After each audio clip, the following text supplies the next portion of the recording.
आज का टॉपिक है विद्युत द्विध्रुव के कारण विद्युत विभव।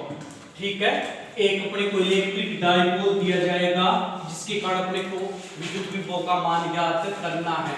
अभी तक हमने पढ़ा है कोई भी पॉइंट चार्ज है, इस पॉइंट चार्ज के कारण r दूरी पर विद्युत विभव का सूत्र पढ़ा है बेटा, वो होता है Q/r। आज हमें वो पूरा इलेक्ट्रिक डाइपोल दे रहा है और उसके कारण क्या फाइंड आउट करना है विद्युत विभव। तो पहले हम इसके डायग्राम का निर्माण करेंगे। देखिए, इलेक्ट्रिक डाइपोल में दो बिंदु आवेश होते हैं, एक होता है -q और एक होता है +q। और इनके बीच की दूरी की बात करें तो बीच की दूरी हम बेटा इनकी लेते हैं 2a। कितनी लेते हैं? 2a। Centre to centre distance की बात करो तो ये होती है a। अब अकॉर्डिंग टू क्वेश्चंस हमें वो कहेगा एक द्विध्रुव है जिससे थीटा कोण पे, कितना कोण है बेटा?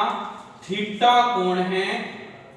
और दूरी की बात करें तो r दूरी पर कोई बिंदु P है, इस पे क्या ज्ञात कीजिए? विद्युत विभव। यानी इस द्विध्रुव के कारण इस द्विध्रुव के साथ थीटा कोण बनाते हुए एक दूरी r है, इस पर क्या फाइंड आउट करना? आपको विद्युत विभव ज्ञात करना है। तो मैंने अभी बताया कि हम बिंदु आवेश के कारण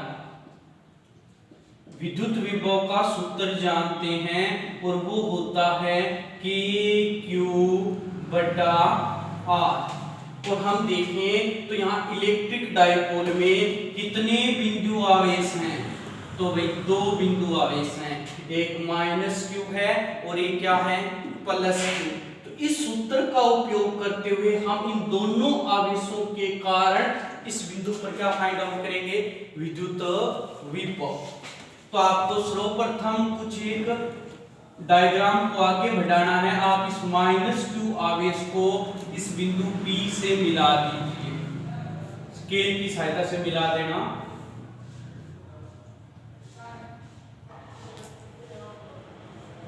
ठीक है, और इस +q आवेश को भी आप इस बिंदु P से मिला दीजिए।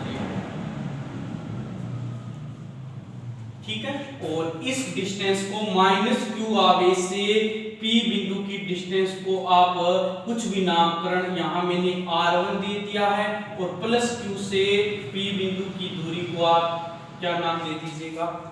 r2। क्यों दिया सर? क्योंकि हमें अभी तक बिंदु आवेश के कारण विद्युत विभव का सूत्र का पता है, तो हम दोनों आवेशों के कारण अलग अलग बेटा इस बिंदु पर क्या ज्ञात करेंगे? विद्युत विभव। देखिए, सर्वप्रथम +q आवेश के कारण P बिंदु पर विद्युत विभव। और अकॉर्डिंग टू फॉर्मूला किसी भी बिंदु आवेश के ऊपर विद्युत विभव Q/r। तो हम क्या लिखेंगे बेटा? कि प्लस का q है तो +q/r, यानी r नहीं है, दोनों के बीच की दूरी कितनी है? r2। और इसे इक्वेशन नंबर क्या नाम दे देना है? 1। अब इसी प्रकार आप -q आवेश के कारण अगर विद्युत विभव देखो तो कितना आएगा बेटा?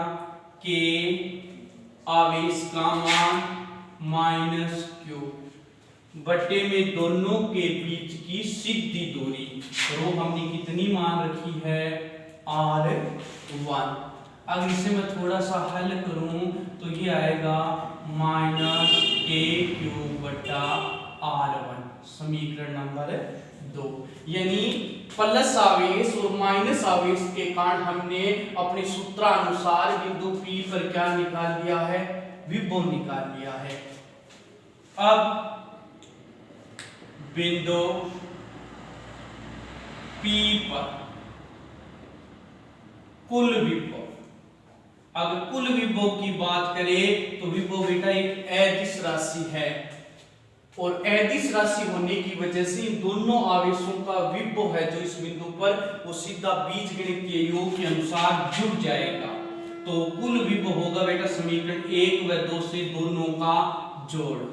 कुल विभव Vp इक्वल KQ बटा R2 और दूसरी समीकरण से माइनस KQ बटा R1। इनको हल किया लेस, पहले तो आप KQ दोनों में से क्या ले लीजिएगा कॉमन, और फिर R1 R2 को लेस लेना और हल करना R1 minus R2।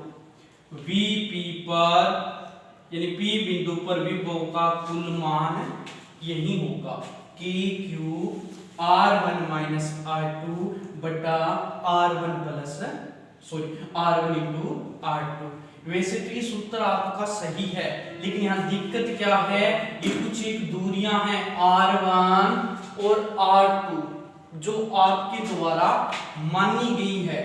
According to question आपको ओनली R डिस्टेंस दी जाएगी और कोण दिया जाएगा 90 डिग्री, 0 डिग्री, 30 डिग्री, कुछ भी दे सकता है।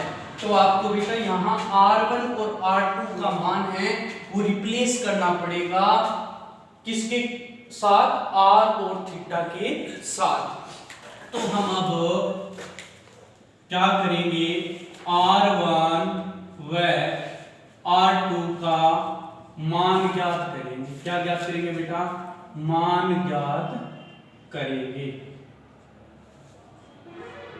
देखिए अब थोड़ा सा हम डायग्राम को और बढ़ाएंगे। आप ध्यान देना बेटा,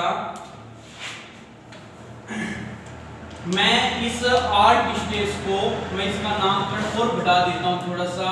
इसे मैं नाम दे देता हूं A, इसे B और इसे हम लोगों ने इस बिंदु को क्या नाम दे रखा है O। आप इस R वाली जो रेखा है इसको सीधा सीधा आगे बढ़ा दीजिएगा स्केल की सहायता से। अब आपको कुछ भी नहीं करना, आपको A बिंदु से और B बिंदु से आपको क्या करना है, A बिंदु से और B बिंदु से, एक तो इस बिंदु से इस रेखा पे और एक इस बिंदु से इस रेखा पे लंब डालना है। अगर मैं यहां लंब की बात करूं तो लंब कुछ यूं आता है बेटा, ये देखो जी लंब A बिंदु से आपने इस रेखा पे लंब डाल दिया और इस बिंदु को आप नाम दे दीजिएगा C। अब इस B बिंदु से भी आप इस रेखा पे लंब डाल दीजिएगा। लंब आप इधर नहीं आएगा, इस साइड आएगा। आप डायग्राम बनाओगे तब आपको अच्छी तरह पता लग जाएगा। ये लो जी लंब, इस बिंदु को नाम दे दीजिएगा B।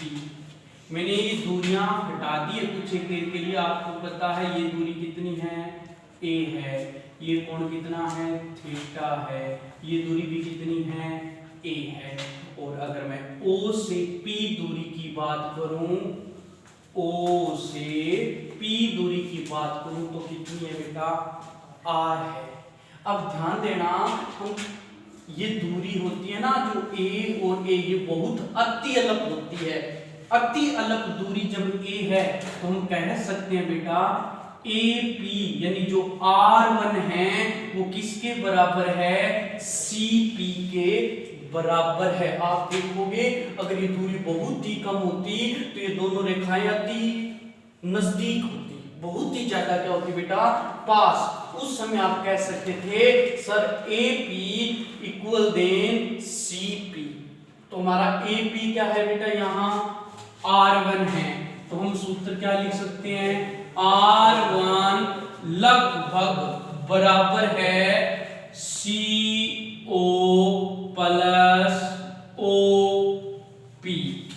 यानी ये जो AP जिसे हम R1 लिखते हैं वो किसके बराबर है, टोटल CO प्लस OP।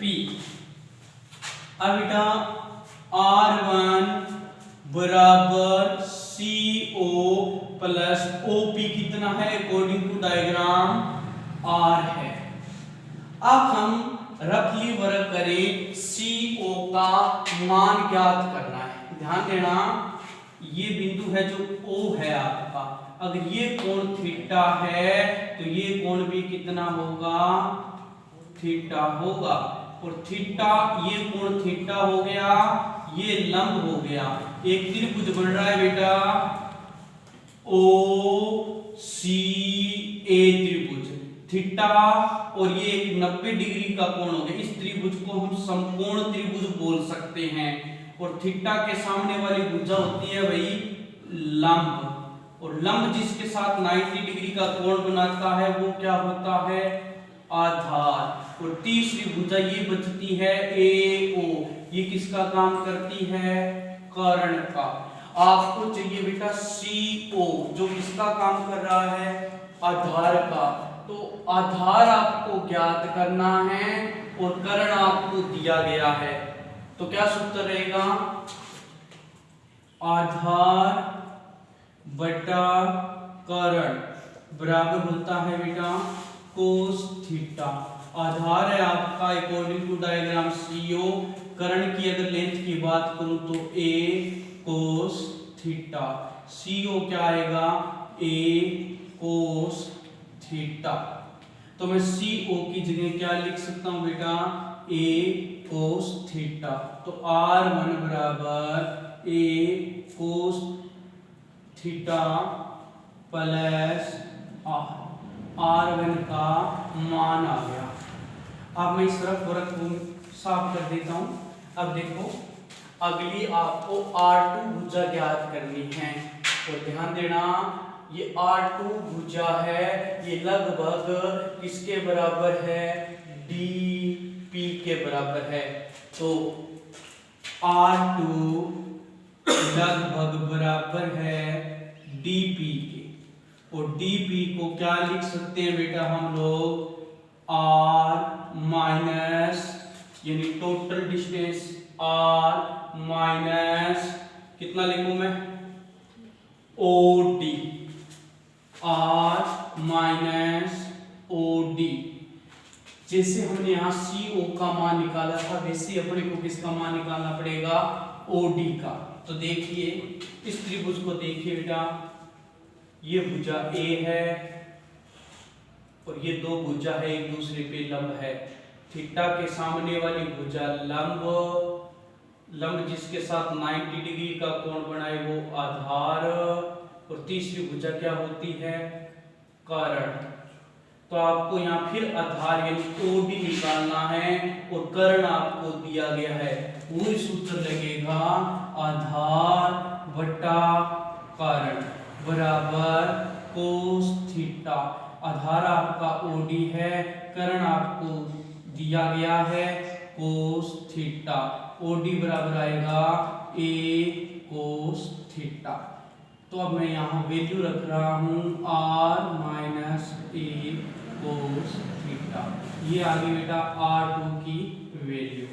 अब हमें कुछ नहीं करना, R1 और R2 का मान इस सूत्र में रखना है।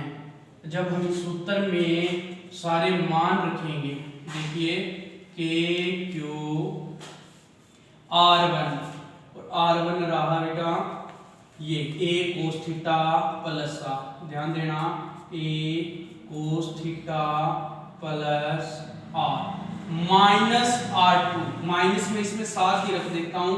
जब मैं माइनस रखूंगा तो R का मान माइनस का हो जाएगा, इसका मान किसका हो जाएगा, प्लस का। Minus R plus A cos theta बटा R1 R2, यानी इस वैल्यू का मल्टीपल है, और ये यहाँ बेटा A माइनस B और A प्लस B वाला सूत्र लगेगा, और यहाँ ये बन जाएगा R square A square cos square theta. अब मैं अगर इसे हल करूं पूरे को, तो प्लस का और माइनस का एक दूसरे को कैंसिल आउट कर देते हैं। और अगली वैल्यू की बात करें तो K Q A cos theta और A कोस थीटा हो जाता है बेटा 2A कोस थीटा, और यहां बात करूं मैं R square minus A square.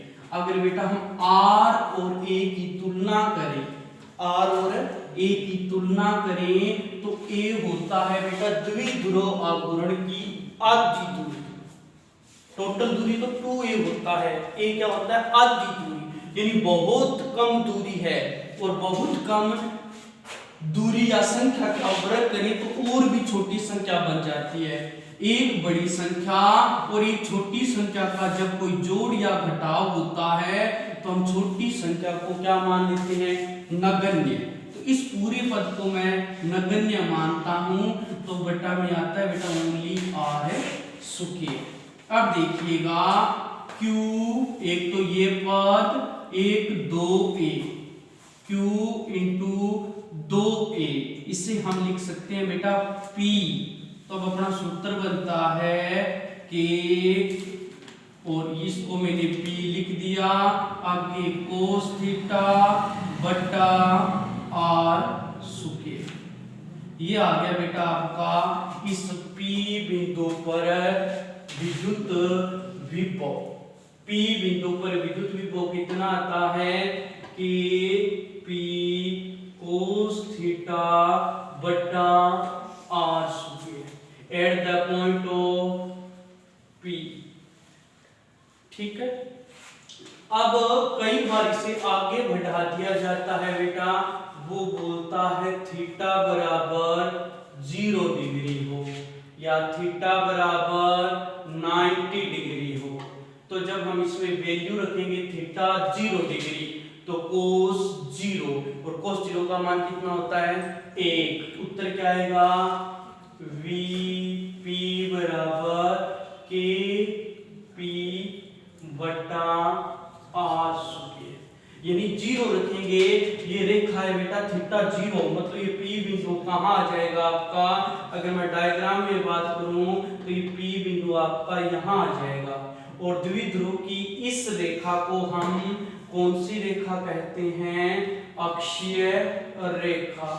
तो कई बार तो आपको देता है थीटा बराबर 0 पे फाइंड आउट करो, या कई बार आपको बोल देता है कौन सी रेखा पर विद्युत विभव ज्ञात करो, अक्षीय रेखा। याद रखना है अक्षीय रेखा के लिए थीटा कितना होता है 0 डिग्री। अब आता है बेटा थीटा इक्वल देन 90 डिग्री, यानी यहाँ थीटा का मान 90 डिग्री रखें तो कोस 90 का मान कितना होता है 0, और पूरी वैल्यू कितनी हो जाती है 0। और बेटा 90 अकॉर्डिंग टू डायग्राम देखें तो थीटा 90 करूं तो ये P बिंदु लगभग इस रेखा पर पहुंच जाता है, जिसे हम द्विध्रुव की कौन सी रेखा कहते हैं, निरक्षीय रेखा। यानी विद्युत विभव का निरक्षीय रेखा पर मान कितना होता है 0 होता है। काफी कंपटीशन एग्जाम में आता है ये क्वेश्चन कि निरक्षीय रेखा पर विद्युत विभव का क्या ज्ञात कीजिए, मान ज्ञात कीजिए। बच्चे सूत्र में कंफ्यूज होते रहते, सूत्र डायरेक्ट याद रखो। यहाँ कोस 90 रखेंगे और कोस 90 का मान कितना होता है 0। तो ठीक है, तो हमने ये टॉपिक पूरा कर लिया है विद्युत द्विध्रुव के कारण विद्युत विभव। इस पे कुछ छोटे न्यूमेरिकल आ जाते हैं, बाकी इतनी ज्यादा संभावना नहीं है, ये खुद डेरिवेशन ही आपके आरबीएससी एग्जाम में आएगा। ठीक है।